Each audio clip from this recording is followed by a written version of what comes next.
Welcome to lovely home. இன்றைக்கி நம்ம ஒரு ஃபுல் டே விலாக் தான் பார்க்க போகிறோம். கொஞ்சம் இன்ட்ரெஸ்டிங்காக தான் இருக்கும்னு நினைக்கிறேன். கொஞ்சம் போர் அடிக்கிற மாதிரி இருந்ததுன்னா ஸ்கிப் பண்ணி பார்த்துக்கோங்க. மார்னிங் 7 o'clock மேலே ஆகிடுச்சு. ஸோ இப்போ பிரேக்ஃபாஸ்ட்டுக்கு ரெடி பண்ணிகிட்ருக்கேன். சிம்பிளாக ராகி சேமியாவும் பாசிப்பயிரும் தான் செய்ய போகிறேன். எங்கள் வீட்டில் மேக்ஸிமம் இட்லி தோசை இருக்காது. இந்த மாதிரி ஏதோ சிம்பிளான டின்னர் அண்ட் பிரேக்ஃபாஸ்ட் தான் இருக்கும். மேக்ஸிமம் மில்லட் பேஸ்டாக இருக்கும்னு வச்சுக்கோங்களேன். ஸோ இப்போ நான் பாசிப்பயிர் வேக வச்சிட்ருக்கேன்.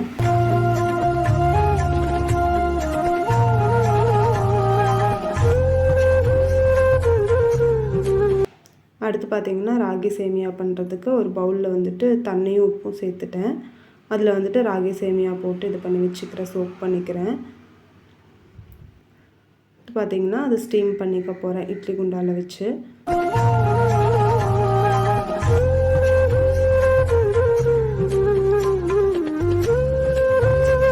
எங்கள் வீட்டில் ராகி சேமியா தாளிச்செல்லாம் சாப்பிட்டா பிடிக்கிறது இல்லைங்க. ஸோ நாங்கள் நாட்டு சர்க்கரையும் தேங்காய் மட்டும் துருவி போட்டு சாப்பிட்டுப்போம். ரித்துக்கிட்டே தூங்கி எழுந்திரிச்சு ஃப்ரெஷ்அப் ஆகிட்டு வந்தாச்சு.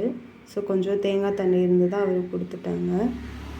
நம்ம தேங்காயெலாம் உடைக்கிற தண்ணியெல்லாம் வேஸ்ட் பண்ணாமல் நாம் குடிச்சிக்கலாம். இல்லைன்னா குழந்தைங்களுக்கு அந்த மாதிரி கொடுத்தோன்னா அதில் நிறைய நியூட்ரிஷன்ஸ் இருக்குது. ஸோ அதெல்லாம் வேஸ்ட் பண்ணாமல் கொடுங்க. ப்ளஸ் நம்ம தேங்காய் உடைக்குவோம் இல்லைங்களா, அப்போ அந்த ஃப்ரெஷ் தேங்காயிலேருந்து ஒரு பீஸ் குழந்தைங்களுக்கு கட் பண்ணி கொடுங்க. குழந்தைங்களுக்குன்னு இல்லை, நீங்களும் சாப்பிடுங்க, வீட்டில் உள்ள எல்லாருக்குமே கொடுங்க. அது ரொம்ப நல்லது. பார்த்திங்கன்னா சேமியாவுக்கு தேவையான அளவுக்கு தேங்காயெலாம் துருவி வச்சுட்டேன். ராகி சேமியாவும் குக் ஆகிடுச்சுங்க. இதை எடுத்து மிக்ஸ் பண்ணிக்க போகிறேன். ஜஸ்ட் தேங்காயும் நமக்கு ஸ்வீட்னஸ்க்கு தேவையான அளவுக்கு நாட்டு சர்க்கரையும் போட்டு மிக்ஸ் பண்ணிட்டா சூப்பராக இருக்கும்.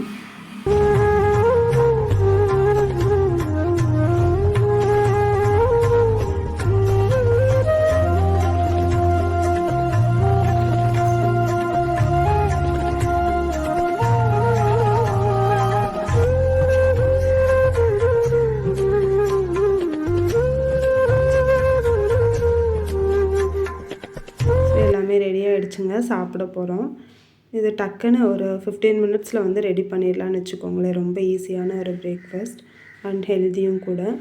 பார்த்திங்கன்னா ஆஃப்டர்நூனுக்கு லஞ்சுக்கு வீட்டுக்கு கெஸ்ட் வராங்க. ஸோ மஷ்ரூம் பிரியாணி பண்ணலான்ட்டு இருக்கிறேன். ஸோ அதுக்காண்டி வெங்காயம்லாம் உரித்து வச்சிடலாம் அப்படின்னு சொல்லிட்டு. இப்போ டைம் பார்த்திங்கன்னா 8:45 ஆகுது. ஸோ கொஞ்சம் ப்ரீ ப்ரிப்ரேஷன்ஸ் எல்லாம் முடிச்சு வைக்கலாம் அப்படின்னு சொல்லிட்டு. இன்றைக்கி ஊருக்கு வேறு போகிறோமா, ஸோ அதனால் எல்லா வேலையும் முடிச்சு வச்சிட்டோன்னா கொஞ்சம் ஈஸியாக இருக்கும் இல்லைங்களா. வேலை பார்த்துட்டு மற்ற பேக்கிங் எல்லாம் இருக்கும்ல, அதனால் இந்த வேலையெல்லாம் பார்த்துட்ருக்கேன். எனக்கு பூண்டு உரித்தோன்னா ரொம்ப கையெல்லாம் எரிய ஆரம்பிச்சிடும். ஸோ நான் இடையில யாரோ சொன்னாங்க, இந்த மாதிரி தண்ணியில் போட்டு வச்சுட்டு உரித்தா ஈஸியாக அந்த தோல் எடுத்துகிட்டு வந்துடும்னு சொல்லிட்டு. ஸோ அந்த மாதிரி ட்ரை பண்ணதில் எனக்கு அந்த மாதிரி நெய்லெல்லாம் எரியறது இல்லைங்க. நல்லாயிருக்கு, உரிக்கிறதுக்கும் டக்குன்னு எடுத்துகிட்டு வந்துடுது. ஒரு 10 மினிட்ஸ் போல் அப்படியே சோக் பண்ணி விட்டுட்டு இங்கே ரூமெல்லாம் அரேஞ்ச் பண்ணி வச்சுட்டு வந்துடலாம், கொஞ்சம் க்ளீன் பண்ணிவிட்டு வந்துடலாம் அப்படின்னு சொல்லிட்டு வந்திருக்கேன். நான் துணியெல்லாம் துவைச்சது மடிக்காமல் இருந்தது எல்லாம் மடித்து எடுத்து வச்சிட்டேன். இங்கே பார்த்திங்கன்னா காலைல ஹைபிஸ்கஸ் சூப்பராக இருந்தது. இது என்ன சாப்பிட்டதுன்னே தெரில. இந்த மரத்துக்குள்ளே இருக்கிறதுனால அணிலும் இதை சாப்பிட்ருச்சு. ஸோ ஊருக்கு போகிறதுக்காண்டி பேக்கிங்லாம் பண்ணி வச்சுருக்குறோம். நானும் ரித்துக்குட்டியும் இன்றைக்கி ஊருக்கு கிளம்புறோங்க. பார்த்திங்கன்னா சூப்பராக எடுத்துகிட்டு வருது தோல்லாம். நெய்லும் அந்தளவுக்கு எரியறது இல்லைன்னு வச்சுக்கோங்களேன். ஸோ ரித்துக்குட்டியும் அவங்க அப்பா கடைக்கு போயிட்டு திங்ஸ் எல்லாம் வாங்கிட்டு வந்திருந்தாங்க, வெஜிடபிள்ஸ் எல்லாம். வந்ததும் ரித்துக்குட்டி பசிக்குதுன்னு சொன்னாரா. ஸோ அவருக்கு நேற்று கேக் பண்ணியிருந்தேன், ராகி கேக்கு. ஸோ அது கொடுக்கவும் சாப்பிட்டுட்ருக்குறாருங்க.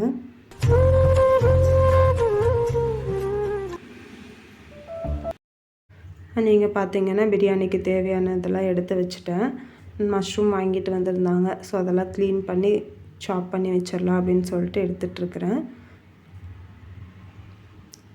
ஸோ இன்றைக்கி ஊருக்கு போகிறோங்கிறதால ரித்துக்குட்டியும் சீக்கிரமே தூங்க வச்சிடலாம் அப்படின்னு சொல்லிட்டு. அப்போ தான் பஸ்ஸில் போயிட்டு ரொம்ப சேட்டை பண்ணாமல் தூங்குவார், இல்லைன்னா குறும்பு பண்ணிகிட்டே இருப்பார். ஸோ அதெல்லாம் க்ளீன் பண்ணி வச்சாச்சு.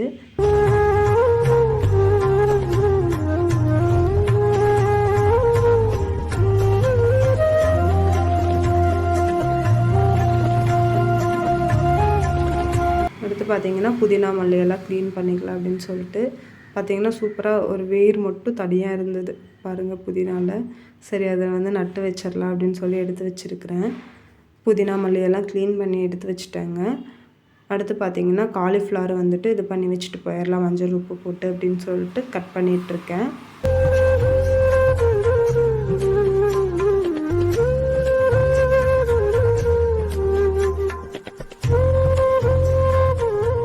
ரித்துக்குட்டியை வந்து தூங்க வச்சா ஒரு 2.5 மணி நேரத்துக்கிட்ட தூங்குவார்.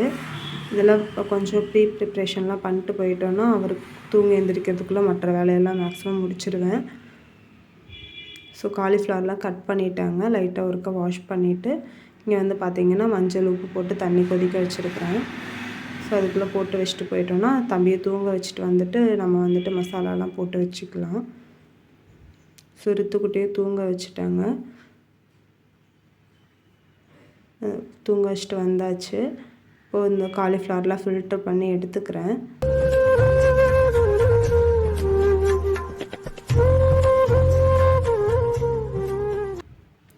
அதெல்லாம் எடுத்துகிட்டு அந்த பாட்டெலாம் கழுவி வச்சுட்டேன். ஸோ அதில் தான் வந்து பிரியாணி பண்ண போகிறேன். தேவையான வெங்காயம்லாம் கட் பண்ணி வச்சுட்டேங்க. வந்து எண்ணெய் நெய்யெல்லாம் ஊற்றிட்டு தேவையான ஸ்பைசஸ்லாம் ஆட் பண்ணியாச்சு. அடுத்து வந்துட்டு கட் பண்ணி வச்சுருக்கிற வெங்காயத்தையும் சேர்த்துக்கிறேன். சேர்த்துட்டு தேவையான அளவு பச்சை மிளகாயும் சேர்த்துக்கிறேன். நான் வந்து பச்சை மிளகா வந்து கட் பண்ணி போடுறது இல்லைங்க. அப்படியே போட்டோன்னா கொஞ்சம் காரம் அவ்வளோ தெரியாது. நான் வந்து பிரியாணிக்கு தேவையான மசாலாலாம் அரைச்சாச்சு. அது கூடயே வெங்காயம் இஞ்சி பூண்டெல்லாம் போட்டு அரைச்சிப்பேன். இந்த மசாலா தான் வந்துட்டு பிரியாணிக்கு நல்லா டேஸ்ட் கொடுக்கும்.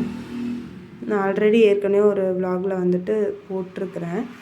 வேணும்னா உங்களுக்கு செக் பண்ணி பார்த்துக்கோங்க. ஷார்ட்ஸ்லேயும் கூட இருக்கும்.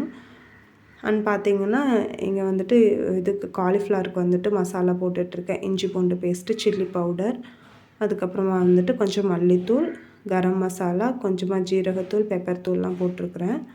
அப்புறம் அரிசி மாவு கொஞ்சம், கடலை மாவு, கார்ன்ஃப்ளவர் எல்லாம் சேர்த்துருக்கேங்க. உப்பெல்லாம் சேர்த்தாச்சு.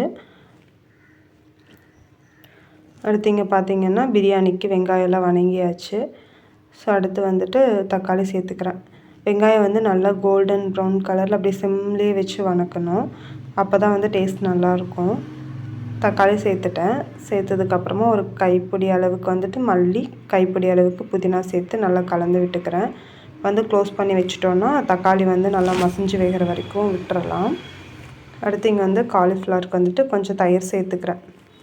கொஞ்சம் டேஸ்ட் நல்லாயிருக்கும் தயிர் சேர்த்தா. உங்களுக்கு வேணும்னா எக்கும் சேர்த்துக்கலாம். நான் வந்து எக் சேர்க்கலை, தயிர் மட்டும் சேர்த்துட்டு இது வந்துட்டு நல்லா அப்ளை பண்ணுறதுக்காக கோட் ஆகிறதுக்காண்டி கொஞ்சம் தண்ணி மிக்ஸ் பண்ணியிருக்கிறேன். அடுத்து பார்த்திங்கன்னா நம்ம வடிகட்டி வச்சுருந்தோம் இல்லைங்களா, அந்த காலிஃப்ளவர்லாம் சேர்த்து நல்லா மிக்ஸ் பண்ணிகிட்ருக்கிறேன்.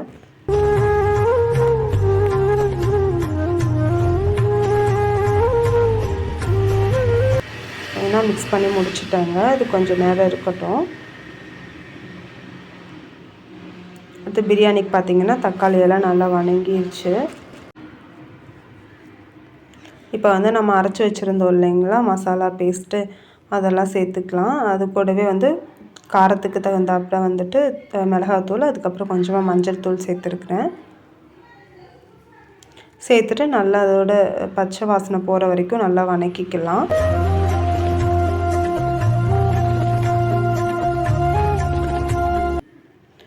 நல்லா பச்சை வாசனை போனதுக்கப்புறமா பார்த்திங்கன்னா ஒரு 1/4 கப் போல் வந்து தயிர் சேர்த்துருக்குறேங்க.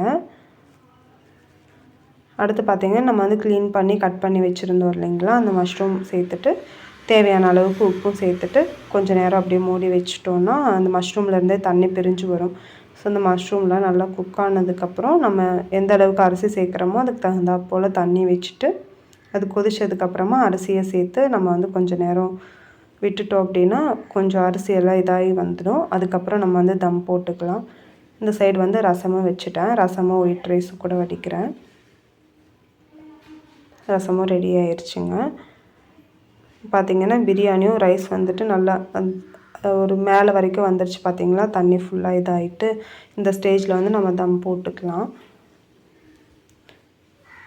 மேலே வந்து பிளேட் வச்சுட்டு ஒரு வெயிட் வச்சுக்கலாம். அடியில் வந்து தோசைக்கல் வச்சு சிம்மில் வச்சுருக்கிறேன். அடுத்து பார்த்திங்கன்னா கொஞ்சம் அப்பளம் வந்து பொரிச்சிக்கிறேன். பொரிச்சு எடுத்து வச்சிட்டேங்க. அடுத்து வந்து காலிஃப்ளவர் மட்டும் பொரிக்கணும். சாதம் வடித்தாச்சு, ரசம் எல்லாமே ரெடி ஆகிடுச்சு. ஸோ நான் காலிஃப்ளவர் பொரித்து முடிக்கிறதுக்குள்ளே கெஸ்ட் வந்துட்டாங்க. அடுத்து வந்துட்டு அவங்க கூட டைம் ஸ்பெண்ட் பண்ணிக்கிட்டு என்னால் வந்து வீடியோ ஷூட் பண்ண முடியல. இங்கே வந்து பிரியாணியும் நல்லா சூப்பராக ரெடி ஆகிடுச்சு.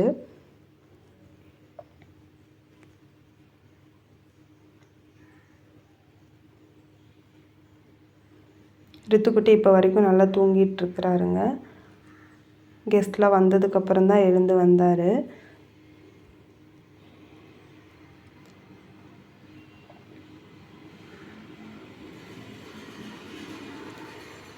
லஞ்செல்லாம் சாப்பிட்டு முடிச்சாச்சுங்க. முடிச்சுட்டு இன்னும் கொஞ்சம் திங்ஸ் எல்லாம் எடுத்து வைக்காமல் இருந்தது. ரித்துக்கு வந்துட்டு பிஸ்கட்ஸ் எல்லாம் செஞ்சு எடுத்துகிட்டு போயிடுவேன். ஸோ அதெல்லாம் பேக் பண்ணாமல் இருந்தது. ஸோ அதெல்லாம் எடுத்து வச்சிட்ருக்கிறேன். 1 வீக் ஆகும் இல்லைங்களா ஊருக்கு போயிட்டு வர்றதுக்கு. ஸோ அவனுக்கு தேவையான ஸ்நாக்ஸ் எல்லாம் வேணும் அப்படின்னு சொல்லிட்டு பிஸ்கட்ஸ் எல்லாம் பண்ணியிருந்தேன். ஸோ அதெல்லாம் எடுத்து பேக் பண்ணியாச்சு. அடுத்து வந்துட்டு கொஞ்சம் நேரம் மாடியில் பசங்களோட டைம் ஸ்பெண்ட் பண்ணிவிட்டு அப்படியே கிளம்பலாம் அப்படின்னு சொல்லிட்டு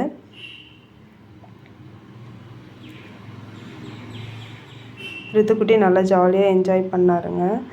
அவருக்கு வந்து குட்டி பசங்களை பார்த்தாலே நல்லா எல்லா குழந்தைங்களுக்கும் அப்படி தானே, விளையாடுறதுக்கு ஆள் கிடச்சிட்டா கொஞ்சம் நல்லாயிருக்கும். நம்ம என்ன தான் அவங்க கூட விளையாடினாலும் குட்டி பசங்க கூட விளையாண்டா அவங்களுக்கு ஒரு தனி ஹாப்பி தானே. நல்லா விளையாடிட்டு இருந்தார். நீங்கள் பார்த்தீங்கன்னா கிளியெல்லாம் பாருங்கள் எப்படி தொங்கிட்டுருக்குன்னு. அது ஒரு மாதிரி நல்லா இருந்தது. அதெல்லாம் வேடிக்கை பார்த்துட்ருந்தோம்.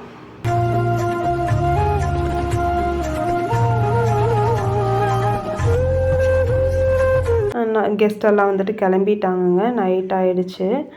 ஸோ மதியம் வச்சதே இருந்தது சாதம் எல்லாம். சரி நைட்டுக்கு அதே சாப்பிட்டுக்கலாம் அப்படின்னு சொல்லிட்டு அடுத்து பார்த்திங்கன்னா ஃபிஷ்ஷுக்கு வந்து ஃபுட்டெல்லாம் காலி ஆகிடுச்சு. ஸோ அதுக்கு வந்து ஃபுட்டெல்லாம் வாங்கி வச்சுட்டு போயிடலாம் அப்படின்னு சொல்லிட்டு கடைக்கு வந்தாச்சுங்க. வந்து ஃபுட்டு வாங்கிட்டு கிளம்பியாச்சு.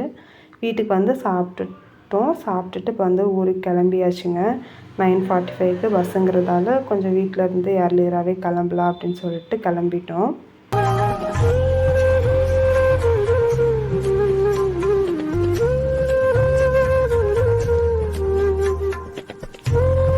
ஊரில் வந்துட்டு குலதெய்வ கோயில் கும்பாபிஷேகம் இருக்குதுன்னு சொல்லியிருந்தேன் இல்லைங்களா, அதுக்காண்டி நானும் ரித்துக்குட்டி வந்துட்டு முன்னாடியே ஊருக்கு போயிடுறோம். ஹஸ்பண்ட் வந்துட்டு அதுக்கப்புறமா வருவாங்க.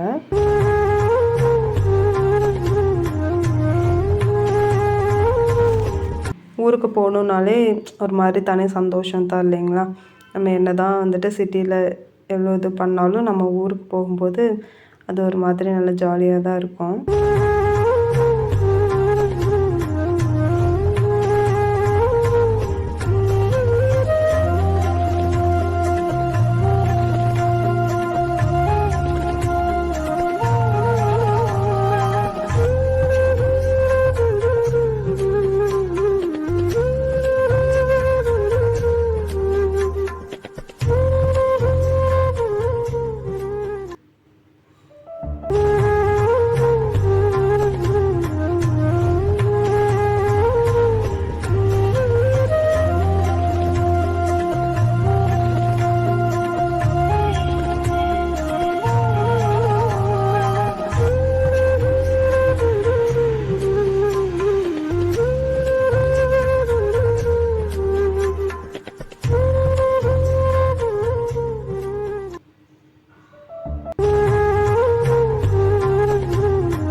இந்த பெயிண்டிங்லாம் பார்த்தீங்களா, ஹிஸ்டாரிக்கல் பெயிண்ட்டு ரொம்பவே நல்லா இருக்குல்ல பார்க்குறதுக்கு.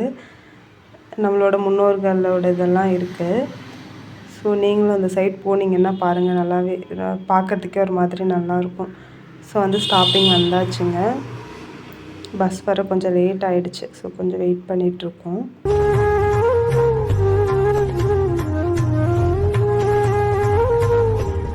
பஸ் வந்துருச்சுங்க. பஸ் ஏறியாச்சு. ஊருக்கு போயிட்டு வரோம். பாய். நெக்ஸ்ட் இன்னொரு இன்ட்ரெஸ்டிங்கான vlogல பார்க்கலாம். வீடியோ பார்த்தா எல்லாருக்குமே ரொம்ப ரொம்ப நன்றிங்க.